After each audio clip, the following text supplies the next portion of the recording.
Granting highland, Malaysia. মেঘের সাথে গলাগলি করে ভয়ঙ্কর সৌন্দর্য উপভোগের একটি সুউচ্চ স্থান।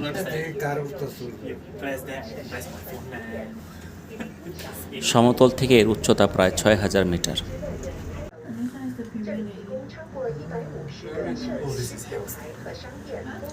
কুয়ালালামপুর থেকে প্রায় ২ ঘন্টার ভ্রমণ শেষে পৌঁছালাম গ্যান্টিং হাইল্যান্ডের পাদদেশে। কুয়ালালামপুর টু গ্যান্টিং হাইল্যান্ডের পুরো পথের পাশেই পাথর ও গভীর অরণ্য। উঁচু উঁচু পাহাড় ও অরণ্যের বুক চিরে যেন বহমান নদীর মতো একে একে বয়ে চলে গেছে এই মহাসড়ক। পাহাড় ঘেরা পথ বেয়ে পৌঁছালাম গ্যান্টিং হাইল্যান্ডের পাদদেশে। এখান থেকে আরও ৬,০০০ ফুট দূরে অবস্থান করছে গ্যান্টিং হাইল্যান্ড।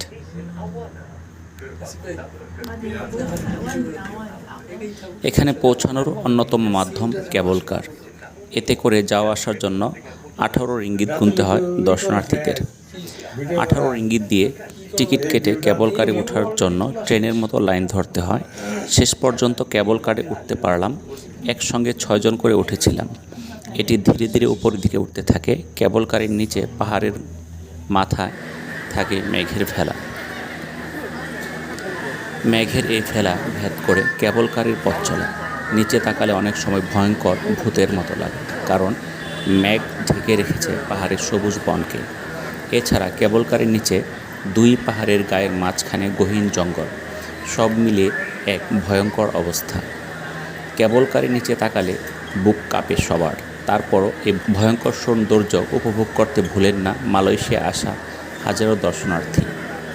কখনো কখনো কালো মেঘ এসে কেবল কারকে ঢেকে দেয়। শেষ পর্যন্ত ভয়কে সঙ্গী করে আমরা পৌঁছালাম গ্যান্টিং হাইল্যান্ডের একেবারে মাথায় ৬,০০০ ফুট উঁচুতে। কেবল কারে ওঠার সময় হালকা গরম অনুভূত হয়েছিল, কিন্তু উঁচুতে পৌঁছানোর সাথে সাথে তাপমাত্রা কমতে থাকে। ক্ষণে ক্ষণে শরীরে দোলা দেয় সাদা ও কালো মেঘের ভেলা। এতে হালকা শীত অনুভব করছিলাম।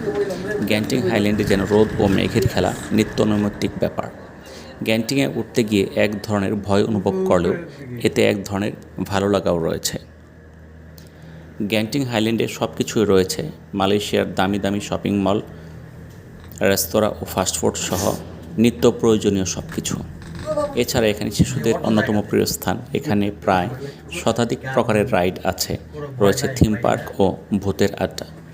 এখানে রয়েছে Genting grand VIP hotel, hotel Maximus ও পৃথিবী বিখ্যাত হোটেল ফার্স্ট ওয়ার্ল্ড। ২০০৩ সালে এটি নির্মিত হয়।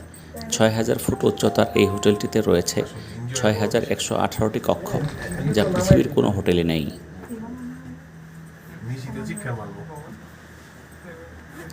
ভ্রমণ পিপাসুদের জন্য এটি অন্যতম দৃষ্টিনন্দন স্থান। গ্যান্টিং হাইল্যান্ডের জন্য নানা ধরনের ক্ষেত্র তৈরি করা হয়েছে, যাতে খুব সহজেই দর্শনার্থীদের কাছে মালয়েশিয়া টানে। দেশটির জিডিপির অবদানের ক্ষেত্রে ৬ নম্বরে রয়েছে ট্যুরিস্ট খাত। গ্যান্টিং হাইল্যান্ড দেখে অধিকাংশ বাংলাদেশির মনে পড়তে পারে বান্দরবান ও রাঙামাটির পাহাড়ের কথা। গ্যান্টিং হাইল্যান্ডের আদলে যদি বান্দরবান ও রাঙামাটিতে কেবল কার ও মার্কেট গড়ে তোলা যায়, তবে মালয়েশিয়ার গ্যান্টিং হাইল্যান্ডের মতো বাংলাদেশের রাঙামাটি ও বান্দরবনও ভ্রমণ পিপাসুদের কাছে টানতে পারবে বলে মনে হয়। এতে বাংলাদেশের জিডিপিতে অন্যতম অবদান রাখতে পারে বাংলাদেশের পাহাড়ি এলাকা।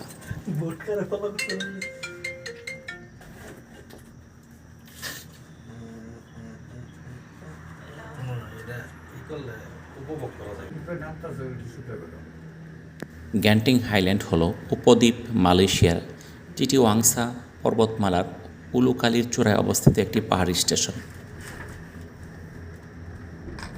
পাহাং রাজ্যে অবস্থিত এটি ১৯৬৫ সালে প্রয়াত মালয়েশিয়ান ব্যবসায়ী লিম গুহ টং দ্বারা প্রতিষ্ঠিত হয়েছিল।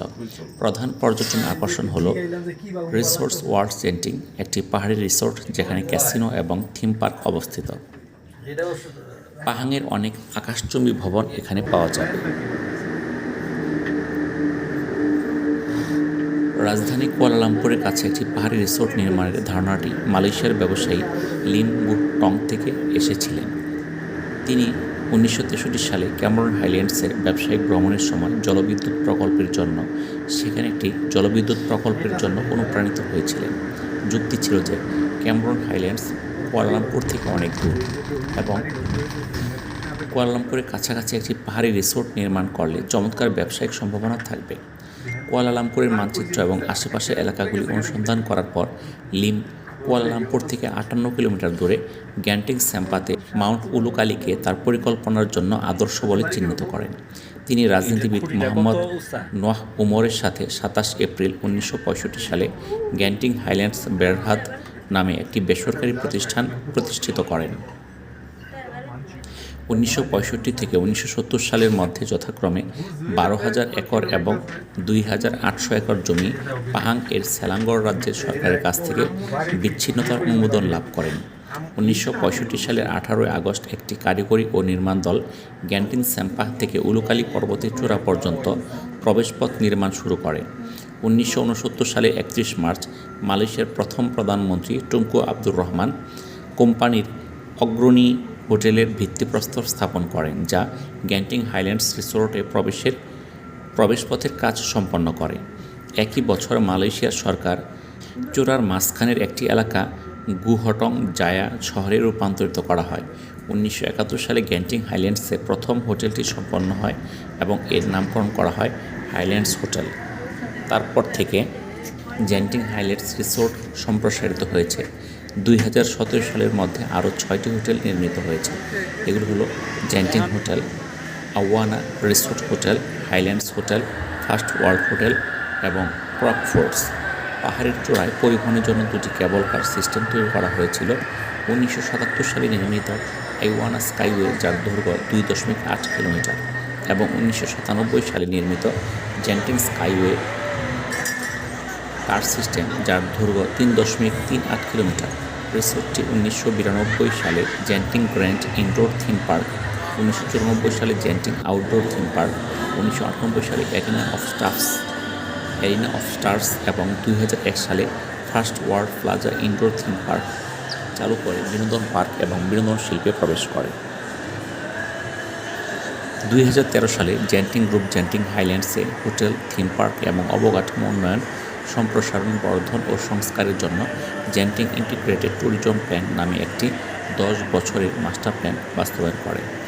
বিভিন্ন পর্যায়ের এই প্রকল্পের মধ্যে রয়েছে 1300 কক্ষ বিশিষ্ট নতুন হোটেলকে বর্তমান ফার্স্ট ওয়ার্ল্ড হোটেলে সম্প্রসারণ, 10,000 আসনের একটি নতুন arena, first world plaza indoor theme পার্কের সংস্কার এবং গ্যান্টিং আউটডোর থিম পার্কে বিশ্ব শতাব্দী ফক্স ওয়ার্ল্ডে রূপান্তর করা। ওয়াল্ট ডিজনি কোম্পানি কর্তৃক অধিগ্রহণ করা বিশ্ব শতাব্দী ফক্সের সাথে বিরোধের ফলে থিম পার্কটি গ্যান্টিং স্কাই ওয়ার্ল্ডস নামে পুনঃব্র্যান্ড করা হয়। 2019 সালে রিসোর্টের অবকাঠামোর সংস্কার সম্পন্ন হয়। 2021 সালে বহিরঙ্গন থিম পার্কটি সম্পূর্ণরূপে সংস্কার করা হয়। 2024 সাল পর্যন্ত ইনডোর এবং আউটডোর উভয় থিম পার্ক সংস্কারের আর কোনো পরিকল্পনা নেই। গ্যান্টিং হাইল্যান্ডসের জলবায়ু বসন্তের মতো উপক্রান্তীয় উচ্চভূমিতে অবস্থিত, যেখানে বার্ষিক তাপমাত্রা 25 ডিগ্রি সেলসিয়াসের বেশি হয় না এবং খুব কমই বছরে 10 ডিগ্রি সেলসিয়াসের নিচে আসে। গ্যান্টিং হাইল্যান্ডসে রেকর্ড করা সর্বনিম্ন তাপমাত্রা 8.4 ডিগ্রি সেলসিয়াস এবং দিনের বেলায় তাপমাত্রা 22 ডিগ্রি সেলসিয়াসের কাছাকাছি পৌঁছায় এবং রাতে 12 ডিগ্রি সেলসিয়াসে নেমে আসে। রিসোর্ট ওয়ার্ল্ড গ্যান্টিং, যা মূলত গ্যান্টিং হাইল্যান্ডস রিসোর্ট নামে পরিচিত, এটি গ্যান্টিং গ্রুপের মালিকানাধীন একটি সমন্বিত পাহাড়ি রিসোর্ট, যা সহযোগী প্রতিষ্ঠান গ্যান্টিং মালয়েশিয়া বারহাদের মাধ্যমে পরিচালিত হয়, যার মধ্যে রয়েছে hotel, shopping mall, theme park এবং ক্যাসিনো। এটি পাহাড়ি স্টেশনের প্রধান আকর্ষণ, যা এই এলাকার পাহাং অংশে অবস্থিত। রিসোর্ট ওয়ার্ল্ড গ্যান্টিংসে 7টি হোটেল রয়েছে, যার মধ্যে একটি অবসরকালীন রিসোর্ট। 7টি থাকার ব্যবস্থার মধ্যে একটি ফার্স্ট ওয়ার্ল্ড হোটেল 2006 থেকে 2008 সাল পর্যন্ত বিশ্বব্যাপী বৃহত্তম হোটেল হিসেবে গিনেস ওয়ার্ল্ড রেকর্ডস স্থান করে নেয়।